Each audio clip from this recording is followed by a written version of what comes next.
Bonjour à tous et bienvenue. Paris-Roubaix, rien que le nom, ça fait rêver, non? Mais ça fait un peu peur aussi. On pense tout de suite aux cyclistes professionnels, à l'élite. Eh bien aujourd'hui, on va voir comment cette course mythique, ce fameux Enfer du Nord, est devenue une aventure que tout le monde peut vivre. L'Enfer du Nord. Ce surnom, il claque, hein. Il résume à lui seul ce qu'est Paris-Roubaix. On imagine tout de suite les pavés glissants, la boue, la souffrance. Une épreuve de titan qu'on pensait réservée à une poignée de sportifs surhumains. C'est vraiment l'image qu'on en a. Mais attendez, et si cette légende, on pouvait la toucher du doigt? Si on pouvait nous aussi se frotter à ces fameux pavés, sentir ce que ça fait, vraiment, mais disons sans y laisser une roue? Eh bien, c'est exactement le pari qui a été fait. Un pari un peu fou, mais vous allez voir, il est réussi. Alors, comment est-ce qu'on s'y prend pour réinventer un mythe pareil? C'est ce qu'on va découvrir ensemble. On passe d'une course pro d'une seule journée à quelque chose de complètement différent, un itinéraire permanent ouvert à tous les passionnés. Et voilà le résultat, la véloroute Paris-Roubaix, aussi connue sous le petit nom de V365. C'est un itinéraire cyclable officiel qui a été inauguré dans un lieu ultra symbolique, le site minier de Wallersarenberg. L'idée, elle est simple mais géniale. On prend le prestige d'une course mondialement connue et on s'en sert pour créer une expérience touristique incroyable pour découvrir le Nord. Alors ça représente quoi concrètement? On parle de 83 km. Le parcours relie Valenciennes au mythique vélodrome de Roubaix. C'est une distance vraiment intéressante parce qu'elle est assez longue pour un bon défi sur une journée, mais elle est aussi parfaite à découper en plusieurs étapes pour vraiment prendre son temps. Et c'est là que ça devient passionnant, parce qu'il va falloir faire un choix fondamental même. D'un côté, le confort, de l'autre, la légende. En gros, route tranquille ou pavé mythique. Alors, voilà les deux options sur la table. D'abord, l'itinéraire principal. C'est la version, disons, plaisir. Une belle balade sur de l'asphalte bien lisse, super sécurisée, accessible avec n'importe quel vélo. Et puis, il y a la variante pavée. Ah, là, c'est autre chose. C'est pour les plus courageux. C'est l'expérience authentique, celle qui secoue sur les mêmes secteurs que les pros. C'est plus dur, évidemment, mais c'est l'occasion de se mesurer pour de vrai à la légende. 2400 mètres. Un chiffre, comme ça ne dit pas grand-chose. Mais pour n'importe quel passionné de cyclisme, ce chiffre, il fait frissonner. Il évoque une ligne droite terrible, un moment de tension absolue. Bref, un des lieux les plus iconiques de tout le sport cycliste. Bien sûr, il s'agit de la trouée d'Arenberg, cette fameuse ligne droite de 2,4 km de pavés complètement défoncés au beau milieu de la forêt. C'est le passage que tout le monde redoute sur la course pro.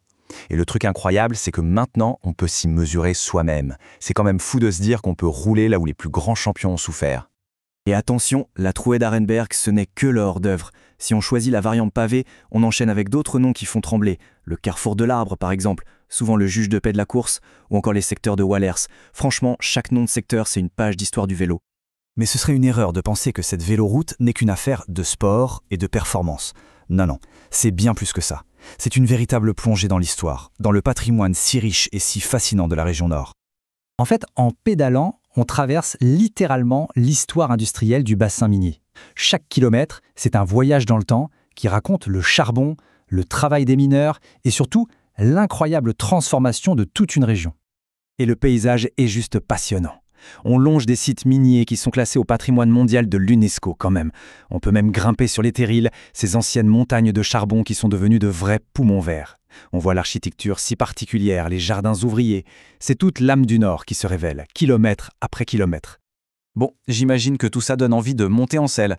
Alors si c'est le cas, passons aux choses sérieuses. Comment on s'organise concrètement pour vivre sa propre aventure sur cette route? Alors, pour la période, le mieux, c'est de viser entre avril et octobre. Au printemps, c'est super, la nature se réveille, et en automne, les couleurs sont juste magnifiques. Bon, petit conseil d'amis, on est dans le Nord, hein, donc on n'oublie pas le petit vêtement de pluie, juste au cas où. Question équipement, c'est simple. Sur le parcours principal, un VTC ou un vélo de randonnée classique, c'est parfait. Par contre, si l'appel des pavés est trop fort, là il faut s'adapter. On passe sur un VTT ou un vélo de cyclocross avec des pneus bien larges et cramponnés. La suspension, c'est pas obligatoire, mais vos bras vous remercieront. Et un petit truc, ne négligez pas les gants. De bons gants bien rembourrés, ça change la vie sur les pavés. Et qu'on se rassure tout de suite, pas besoin d'être un champion pour y arriver. Les 83 km, ça se fait très bien en 3 jours par exemple. Ça donne des petites étapes de moins de 30 bornes par jour. C'est super tranquille, ça laisse largement le temps de visiter, de s'arrêter, de profiter quoi. Et le gros point fort, c'est que tout est prévu pour les cyclistes. On n'est pas lâché dans la nature. Il y a des stations de réparation le long du parcours, des bornes pour recharger les vélos électriques, et surtout, il y a plein d'hôtels et de gîtes avec le label Accueil Vélo. Ça veut dire qu'ils ont un local sécurisé, des outils, bref, de quoi voyager l'esprit tranquille. Et vous savez quoi? Tout ça, ce n'est qu'un début. La véloroute a tellement de succès qu'on parle déjà de l'agrandir, de rajouter d'autres secteurs pavés. On imagine aussi des événements, des fêtes du vélo. L'histoire de ce parcours est loin, très loin d'être terminée. Alors pour finir, je vous laisse avec une petite question pour réfléchir. Quand la course la plus brutale du monde se transforme en balade accessible à tous, est-ce que ça affaiblit la légende ou est-ce qu'au contraire ça la rend encore plus grande, justement parce qu'elle se partage? C'est une belle question sur la façon dont on fait vivre notre patrimoine. Voilà, merci beaucoup d'avoir suivi cet éclairage.